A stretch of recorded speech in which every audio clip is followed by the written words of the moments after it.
देखिए, मैंने आपको पिछली कई वीडियो में बताया है कि ईरान के ऊपर कभी भी इजराइल और अमेरिका मिलकर जॉइंट अटैक कर सकते हैं, कभी भी ईरान के ऊपर अमेरिका अटैक कर सकता है। और ये बात इजराइल ने भी कही थी कि हम सिर्फ अमेरिका की हरी झंडी का वेट कर रहे हैं कि कब हमें अमेरिका हरी झंडी दे और हम ईरान के ऊपर हमले करने शुरू कर दिए। दरअसल मैंने आपको पिछली वीडियो में भी बताया था कि डोनाल्ड ट्रंप ने ये कहा था कि ईरान के अंदर कुछ नेता तो ऐसे हैं जो हमारे साथ डील चाहते हैं और कुछ नेता ऐसे हैं जो हमारे साथ बातचीत करना ही नहीं चाहते।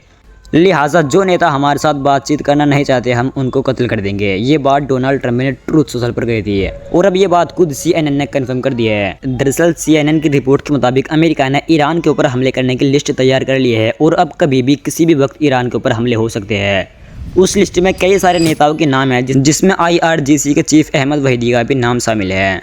सबसे पहला हमला अमेरिका ईरान के नेताओं पर करेगा। दूसरा हमला अमेरिका ईरान के ऊर्जा संयंत्रों पर करेगा, यानी कि जैसे तेल के भंडार, पावर प्लांट्स, इस तरह के ईरान के ऊर्जा संयंत्रों पर अमेरिका दूसरा हमला करेगा। अब ऐसा भी नहीं है कि ईरान के ऊपर हमलों की तैयारी सिर्फ इजराइल और अमेरिका ही कर रही है, ईरान खामोश होकर बैठा है।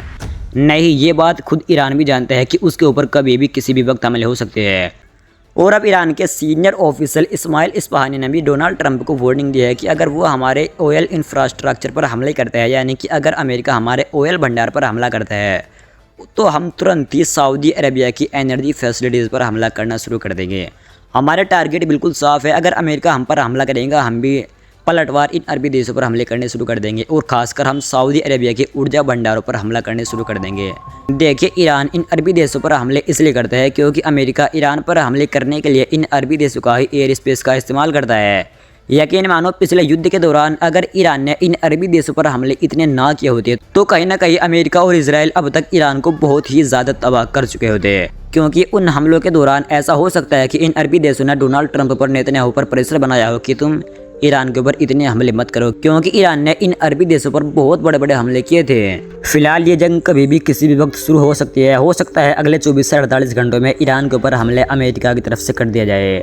उधर ईरान और अमेरिका के दरमियान बातचीत शायद अब बिल्कुल भी ना हो पाए।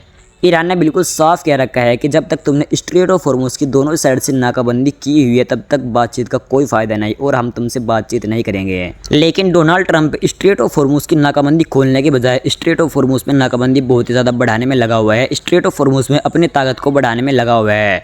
यहाँ तक कि स्ट्रेट ऑफ हॉर्मुज़ के आसपास, समुद्र के आसपास जितनी भी ईरान की ताकत है उन ताकतों पर हमले करने की भी तैयारी डोनाल्ड ट्रंप की तरफ से अमेरिका की तरफ से की जा रही है। ये बात खुद CNN ने कंफर्म की है।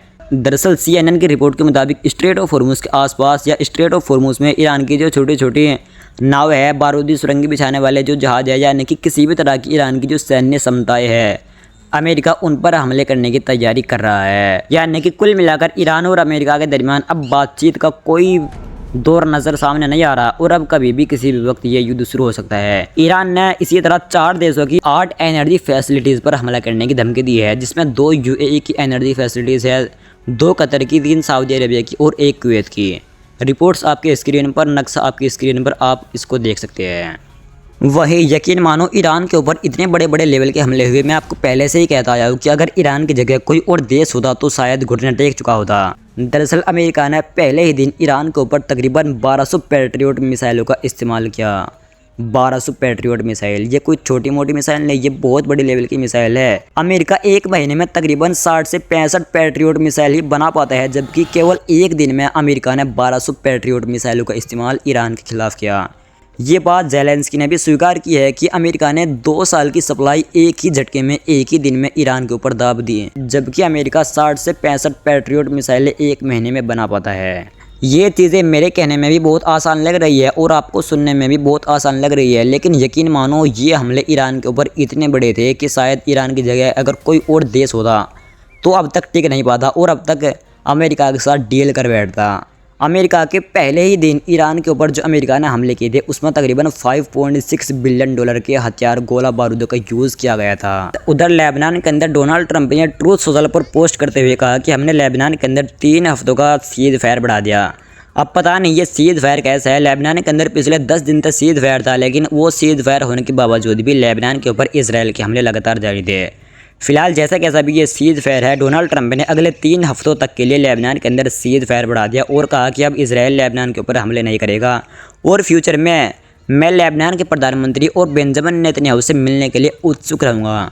देखिए कहीं ना कहीं लेबनानी सरकार भी इजराइल और अमेरिका के दबाव में आकर हो सकता है हिजबुल्लाह को अपने देश से निकालने की तैयारी कर रही हो, हिजबुल्लाह को अपने देश से निकालना चाह रही हो। लेकिन हिजबुल्लाह को निकालना इतना आसान भी नहीं। ऐसा नहीं है कि अमेरिका और इजराइल ये कह दे कि हिजबुल्लाह एक आतंकवादी संगठन है लिहाजा हिजबुल्लाह को अपने देश से भगाओ। नहीं, हिजबुल्लाह लेबनान के अंदर एक राजनीतिक पार्टी भी है, हिजबुल्लाह के लेबनान के पार्लियामेंट में सांसद भी है, इसलिए हिजबुल्लाह को लेबनान से निकालना इतना आसान भी नहीं है।